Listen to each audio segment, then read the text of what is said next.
အားလုံးပဲမင်္ဂလာပါဒီဗီဒီယိုလေးမှာတော့ဒီပေါ့နော်tools တွေပေါ့နော်ဒီ drawing ရေးဆွဲတဲ့ tools တွေနဲ့ပတ်သက်ပြီးတော့မှတကယ်လို့ shortcut လေးတွေနဲ့ဖန်တီးထားနေတယ်ဆိုရင်ဒီ SketchUP မှာလည်းဖန်တီးလို့ရတယ်ဆိုတဲ့အကြောင်းလေးပြောပြပေးမှာဖြစ်ပါတယ်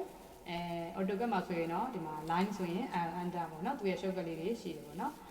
circle ဆိုရင် C under ပေါ့နော်နောက်တစ်ခုက rectangle ဆိုရင် REC under စသဖြင့်အဲ့လိုလေးတွေ AutoCAD မှာရှိတယ်လို့မျိုးဒီ SketchUP မှာလည်းကိုယ်တိုင်ဒီပေါ့နော်ဒီ tools လေးတွေနဲ့ပတ်သက်ပြီးတော့မှ shortcut လေးတွေနဲ့ဖန်တီးပြီးတော့မှเนาะအဲ့လိုမျိုး shortcut လေးတွေနဲ့ဆွဲခြင်းနေဆိုရင်လည်းဆွဲလို့ရတယ်ပေါ့နော်ဒါဆိုရင်ဘယ်ကိုသွားမလဲဆိုရင်အရင်ဦးဆုံးဒီအပေါ်ဆုံးမှာရှိတဲ့ menu bar ရှိမယ် menu bar တွေကနေမှ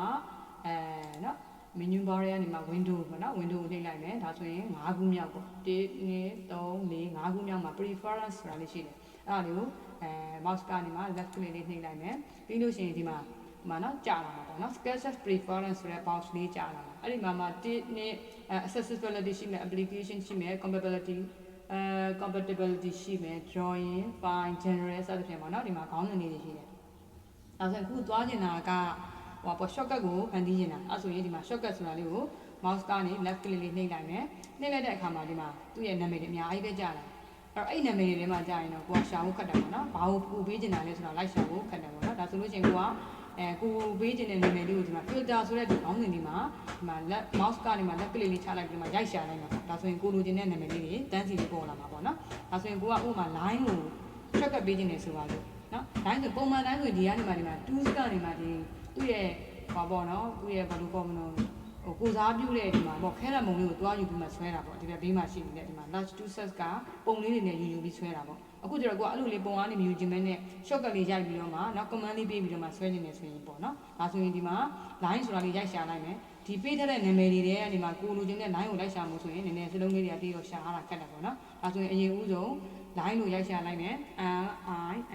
line ဒါဆိုရင် line ဆိုလို့ရိုက်ရှာလိုက်တဲ့အခါမှာရှိသမျှနာမည်တွေထဲကနေမှအပေါ်ဆုံးမှာဒီမှာပေါ်လာပြီline နဲ့ပတ်သက်ပြီးတော့ဗာရှိအောင်ဆိုရင်ဒီမှာ draw lines freehand ရှိမယ်ပြီးတော့ draw lines line ရိုးမျိုးခဲတယ်နဲ့ဆွဲတဲ့ line ပုံစံမျိုးရှိတယ်ဒါဆိုရင်ကိုကအခုကရိုး line ဆွဲတာလေးကိုပဲ shortcut ပေးနေတာဒါဆိုရင်အဲ့ဒီတော့ဒီမှာ draw lines line ဆိုတာလေးကို left click လေးနှိပ်လိုက်ကိုကအဲ့ဒါလေးကိုပေးနေတာအဲ့ဒါလေးကိုပေးနေတာဆိုတဲ့အတွက်ကြောင့်မို့လို့ဒီမှာပေးပြီးသား assign ပြရတယ်နော်ဒီဘက်မှာ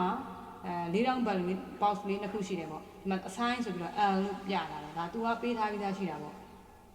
L လို့ပေးထားပြီးသားရှိတာမရှိဘူးဆိုရင်ကိုပေးလို့ရတာပေါ့အဲ့တော့ဒီအောက်မှာနာမည်တွေအများကြီးရှိနေတယ်လေကိုပေးခြင်းတဲ့နာမည်တွေကိုရွေးချယ်ပြီးတော့မှဒီဘက်မှာ assign လုပ်လို့ရတာပေါ့အဲ့တော့ဒီ line နဲ့ပတ်သက်ပြီးတော့တဲ့ဒီမှာ L လို့တော့ပေးထားတာရှိတယ်တဲ့ shortcut key ဟုတ်လားအဲ့ဆိုလို့ချင်းတော့တစ်ချက်စစ်ကြည့်လိုက်မယ်ဟုတ်လားမဟုတ်ဘူးလားဆိုတာနော်အဲ့တော့သူစက်ထဲမှာရှိပြီးသားဟာပေါ့နော်ဒါကတော့ကိုမပေးရသေးပဲနဲ့ရှိတဲ့ဟာပေါ့ဒါဆိုရင်နော် L လို့နှိပ်ကြည့်လိုက်မယ်နော် keyboard ကနေမှနှိပ်လိုက်တယ်အော်ဒီမှာခဲရံပုံလေးတစ်ထက်မှာရောက်လာတယ်နော် mouse မှာရောက်လာဒါဆိုရင်ဟုတ်တယ်ပေါ့နော် line လို့ပေးထားတာရှိပြီးသားဒါဆိုရင်ကိုကအဲ့ဒါကိုမှထပ်ပြီးတော့ shortcut ထပ်ပေးခြင်းလည်းရတယ်နော်အဲ့ဆိုလို့ရှိရင်ဆိုတာ shortcut ပေးတာလေးကိုစမ်းကြည့်နေတာဆိုတော့အဲ့ဒါလေးကိုပဲထပ်ပြီးတော့နာမည်တစ်ခုဆက်ပေးကြည့်လိုက်မယ်နော်တခြားအောက်ကနာမည်တွေကိုကိုကြိုက်တာရွေးချယ်ပြီးတော့မှလည်းပေးလို့ရတယ်ပေါ့နော်ဘယ်လိုဆိုတော့အဲ့ဒါလေးကိုပဲထပ်ပြီးတော့မှနော်ကြည့်လိုက်မယ်ဒါဆိုရင် line ကိုသွားလိုက်မယ် line နော် line ဆိုတာလေးရွေးချယ်လိုက်မယ်အဲ့ဒါ line ထဲမှာတစ်ခုသုံးခုလောက်ရှိပြန်ခွဲတာပေါ့ကိုလိုချင်တာကတော့ you line ဆွဲတာလေးကိုပဲရွေးချယ်မှာဆိုတော့ဒီမှာ draw line ဆိုတာလေးကိုmouse ကနေ left click လေးနှိပ်လိုက်တယ်ပြီးတဲ့အခါကျတော့ဒီမှာ add shortcut ဒီမှာ shortcut ပေးတဲ့နာမည်ကိုထပ်ပြီးတော့ပေါင်းထည့်နေတာနော်နောက်ထပ်နာမည်တစ်ခုထပ်ပေးနေတာဒါဆိုရင်အပေါ်မှာရှိတဲ့ဒီမှာ၄တောင် box လေးကိုဒီမှာ right click လေးleft click လေးချလိုက်ပြီးတော့မှသူ့ကို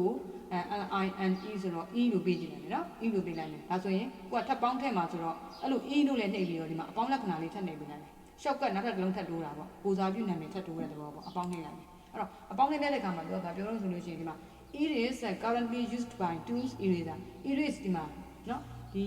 ီခဲပြက်တုံးလေးအတွက်ဆိုရင်လေတဲ့ဒီ set ထဲမှာပေးထားတာ e ဆိုတာရှိတယ်တဲ့အဲ့ဒါဆိုလို့ချင်းအဲ့ဒါလေးပဲအဲ့ဒီ e ဆိုတဲ့ဟာလေးကိုပဲတဲ့ဒီ draw line နေရာမှာထားနေတာလားတဲ့နော် e တော့ရှိပြီးသားတော့ erase အတွက်တော့ shortcut အနေနဲ့ e ကရှိပြီးသားဖြစ်တယ်ဆိုတော့သူကပြောပြတာပေါ့ဒါဆိုရင်ဟုတ်တယ်ပေါ့ရတယ်ဒီအခု line ကိုလည်း e လို့ပဲပေးနေတယ်ဆိုရင် yes လို့နှိပ်လိုက်မယ် okay ဒါဆိုလို့ရှိရင်ကိုကဘာလုပ်လိုက်မလဲ okay လို့နှိပ်လိုက်မယ်ဟုတ်ပြီနော်ဒါဆိုရင်ခုဒီမှာ line ဆွဲမယ်ဆိုပါလို့ line ဆိုတာဟာကိုဒီခဲတံလေးသွားမြည်သွင်းနဲ့အခု shortcut ကိုပေးလိုက်တဲ့ကိုတတ်မှတ်ပေးလိုက်တဲ့ဟာလေးကို e လို့နှိပ်လိုက်မယ် keyboard ကနေမှ e လို့နှိပ်လိုက်ပြီဟောဒါဆိုရင်ဒီမှာလက်ထဲမှာခဲတံပုံစံလေး e ဆိုတာလေးရောက်လာပြီပေါ့ဟုတ်တယ်နော်ဒါဆိုလို့ရှိရင်ကိုဒီမှာသွားပြီးတော့ shortcut ပေးပြီးတော့မှဖန်တီးလို့ရတယ်ဆိုတာလေးကိုတစ်ခါနဲ့ပြောပြပေးတာပေါ့နော်ဒါဆိုရင်ဒီ ပြန်ပြီးတော့မှဖြုတ်ချင်တယ်ဆိုရင်လည်းဘယ်လိုဖြုတ်ရမလဲဆိုတာလေးဒီခါလေးပြပြပေးမယ်နော်window ကိုသွားမယ် preference ကိုသွားမယ်စောနာက line ဆိုတာလေးကိုမှ line တစ်ခုပဲထားခြင်းနဲ့ e ဆိုတာလေးကိုပြန်ဖြုတ်လိုက်တော့မယ်နော်စောနာထည့်ပြီးတော့မှစမ်းသပ်ကြည့်တာရတယ်ပေါ့နော်ဒါဆိုရင်ဒီမှာကိုပေးခဲ့တဲ့ draw line ဆိုတာလေးကိုတစ်ချက်ပြန် click မယ်ဒီမှာ assign ဆိုတဲ့နေရာမှာ l လဲပေါ်တယ် e လဲပေါ်တယ် l နဲ့ရင်လည်း line ဆွဲလို့ရတယ် e နဲ့ရင်လည်း line ဆွဲလို့ရတယ်အခုကျကျွန်တော်တို့ကခုနပေးလိုက်တဲ့ e ကိုပြန်ဖြုတ်တော့မယ်ဒီမှာ assign ဆိုတဲ့ဘေးမှာ minus သင်္ကေတလေးရှိတယ်ဒီနားလေးမှာနော်ပြန်ဖြုတ်ချင်တာဆိုတော့ minus နှိပ်မယ် minus နှိပ်ခင်ကိုကဘာကိုဖြုတ်မှာ l ကိုဖြုတ်မှာလား e ကိုဖြုတ်မှာလားစောနာပေးလိုက်တဲ့ e ကိုပဲဖြုတ်လိုက်တော့မယ်ပေါ့နော်သူက erase ဆိုတာလည်းရှိပြီးသားဆိုတော့သူ e ကို select မှတ်မယ်ပြီး minus နဲ့နှိပ်လိုက်မယ်ဒါဆိုရင် okay ပေးလိုက်တော့မယ်ဒါဆိုရင်ဒီကစမပြန်ပြီးတော့မှ e ဆိုတာလေးနှိပ်လိုက်မယ် line ပေါ်လေးလားဆိုတာကြည့်လိုက်မယ်နော်ဒါဆိုရင်သူကဒီ selection ဒီပေါ့နော်ဟိုထွက်ချင်တယ်ဆိုရင်ဒီဟာလေးကိုနှိပ်လိုက်မယ်နော်ဒါဆိုရင် e keyboard ကနေနှိပ်လိုက်ပြီဒီမှာ e လို့နှိပ်ပေးမယ်စမကမပေါ်တော့ခဲတာမျိုးလေးနဲ့ထင်မှာ line ဆွဲလို့ရအောင်ပေါ်မလာတော့ဟုတ်ပြီနော်ဒါဆိုလို့ရှိရင်ကျွန်တော်တို့ကပြန်ပြီးတော့မှ shortcut လေးကို e လေးကိုပြန်ဖြုတ်လိုက်တာအဆင်ပြေတယ်ပေါ့နော်ဒါဆိုရင်ကိုကြိုက်တဲ့လိုနာမည်လေးတွေပေးမယ်ပြန်ဖြုတ်ချင်လည်းပြန်ဖြုတ်လို့ရတယ်နော်ဒါဆိုရင်ကျွန်မဒီဗီဒီယိုလေးကိုဒီမှာပဲနားလိုက်ပါမယ်အားလုံးကိုကျေးဇူးတင်ပါတယ်